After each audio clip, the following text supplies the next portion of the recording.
نیک لوگوں کے ساتھ تعلق کی وجہ سے بھی گناہ سے جان چھوٹ جاتی ہے،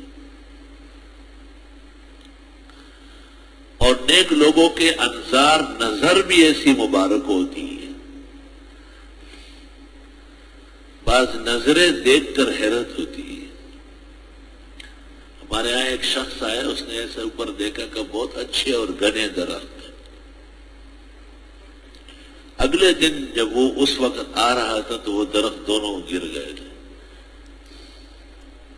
اور ایسے کئی موقع پہ میں نے ان کو دیکھا تو میں نے ان کو کہا کہ لوگ غلطی کرتے ہیں جو بش کے مقابلے کے لیے اور بلیئر اور اوباما کے لیے بہت میزائل بس آپ کو استعمال کر لے کسی طرح،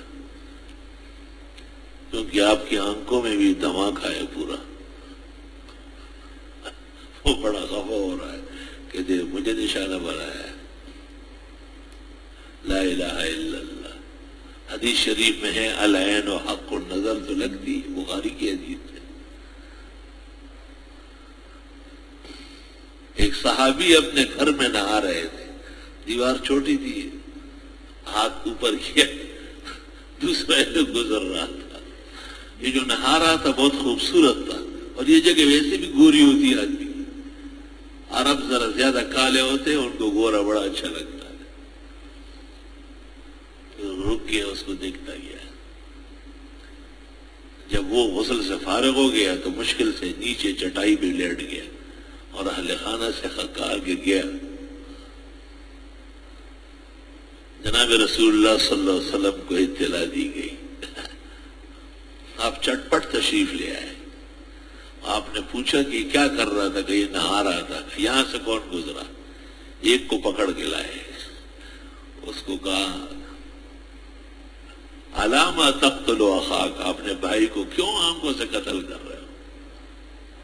جب دیکھو تو ماشاء اللہ ولا قوت الا باللہ پڑھا کرو۔ اپنی نظریں بھی لگتی ہے، چھوٹے چھوٹے بچوں کو ماں باپ کی لگتی ہے، اور کسی کو چھوٹے چھوٹے وہ کیا پسند ہوں گے؟ ماں باپ بڑے خوش ہوتے ہیں، اور دیکھو تو صبح بیمار شام بیمار، ماشاء اللہ ولا قوت الا باللہ۔ رسول اللہ صلی اللہ علیہ وسلم نے حسن و حسین کو دم کیا اور یہ کلمات پڑھے، اعوذ بکلمات اللہ التامات من شر ما خلق ومن شر کل ہامہ ومن شر عین لامہ۔ اس میں بھی یہ آ رہا ہے، نظر لگنے والی آنکھ کے شر سے بھی بچانا چاہتا۔ اور پھر فرمایا کان ابراہیم یعوذ بہما اسماعیل و اسحاق، ابراہیم علیہ السلام انہی کلمات کے ذریعے اپنے بیٹے اسماعیل و اسحاق کو دم کرتے تھے۔ مبارک کلمات کا دم درود جھاڑ پھونک اور مبارک کلمات لکھ کر کے احتیاط کے ساتھ ادب سے کسی کو استعمال کرانا جائز ہے، ثابت ہے، اس کا کیا نقصان ہے؟ بلا وجہ ایک آدمی شور کرتا ہے گوشت حرام ہے، حرام ہے گوشت۔ بھئی کون سا گوشت حرام ہے؟ بکرے کا بھی، مرغی کا بھی، گائے اور بھینس کا بھی، سارا گوشت حرام ہے۔ آپ کہیں نا خنزیر کا گوشت حرام، مردار حرام۔ التمائم شرک، التمیمہ ما یکون فیہ السحر او یستعاذ فیہ بالجبت والطاغوت۔ تو تعویذ اور چیز ہے، جیسے ہم اعوذ باللہ پڑھتے ہیں اس طرح تعویذ بھی ہے، اور لکھنے میں اور پڑھنے میں کوئی حرج نہیں ہے، دونوں ثواب ہے۔ جس طرح ہم قرآن شریف پڑھ رہے ہیں ثواب ملتا ہے، اگر کوئی قرآن کی کوئی سورت یا آیت لکھنے لگے اس کو بھی ثواب ملے گا، اس کا کون انکار کرے؟ بڑے دائرے کو تنگ کرنا نامناسب بات ہے، علاج معالجہ ہے۔ ابو سعید خدری رضی اللہ تعالیٰ عنہ اور صحابہ کہیں ٹھہرے ہوئے تھے، انہوں نے وہاں کے لوگوں سے کہا کہ ہم یہاں سے گزر رہے ہیں، چند دن قیام کریں گے، ہمارے پاس کوئی انتظام نہیں ہے، عرب دستور کے مطابق ہمیں کھانا دیا کرو۔ انہوں نے کہا یہ کام یہاں نہیں ہوتا، ہمارا کام نہیں ہے۔ بعض لوگ بڑے سخت ہوتے ہیں۔ قدرت کو دیکھو کہ وہاں اس قبیلے کے سردار کو کہیں سے سانپ یا بچھو نے ڈسا اور بہت زہریلا تھا، پورے زار پھیل گئے۔ بخاری شریف میں تقریباً 22 جگہ یہ واقعہ موجود ہے، مختلف عناوین کے ساتھ۔ فَسَعَوْا لَهُ بِكُلِّ شَيْءٍ فَمَا بَرَعَ، بخاری میں ہے، ہر طرح دوڑ دھوپ کی گئی، آدمی بچ نہیں رہا تھا۔ کسی نے کہا ہے سفید پوش آئے ہوئے اچھے لوگ، نیک صحابہ رسول قریب میں ٹھہرے ہوئے ہیں، ان کی طرف بھی رجوع کرنا چاہیے، شاید ان کے پاس کوئی چیز ہو۔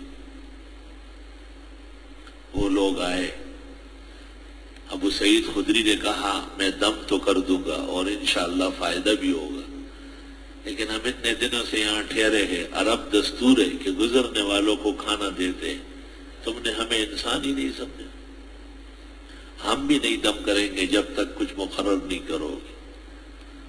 تو 3 روایتیں ہیں۔ بخاری کی روایت میں ہے کہ 30 بکرے طے ہو گئے، ابو داؤد میں ہے کہ 80 طے ہو گئے، اور سنن کبریٰ للبیہقی اور مسند ابی اعلی اور معجم کبیر للطبرانی میں 120 طے ہو گئے۔ اس میں اختلاف نہیں ہوتا، 30 واقعی بکرے اور بکریاں ہیں جو دودھ دے رہے ہیں، اور کچھ چھوٹے بچے بھی ملا لے تو 80 ہو جائیں گے، اور وہ جو ماؤں کا دودھ پیتے 2-2 3 پیدا ہوئے ان کو بھی ملا لے 120 ہو جائے۔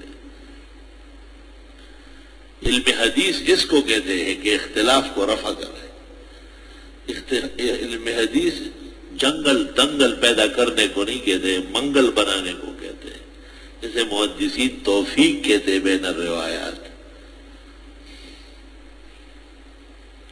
تو ابو سعید نے 3 دن تک صبح و شام جا کے ان کو دم کیا، بخاری شریف میں 3 دن تک صبح و شام،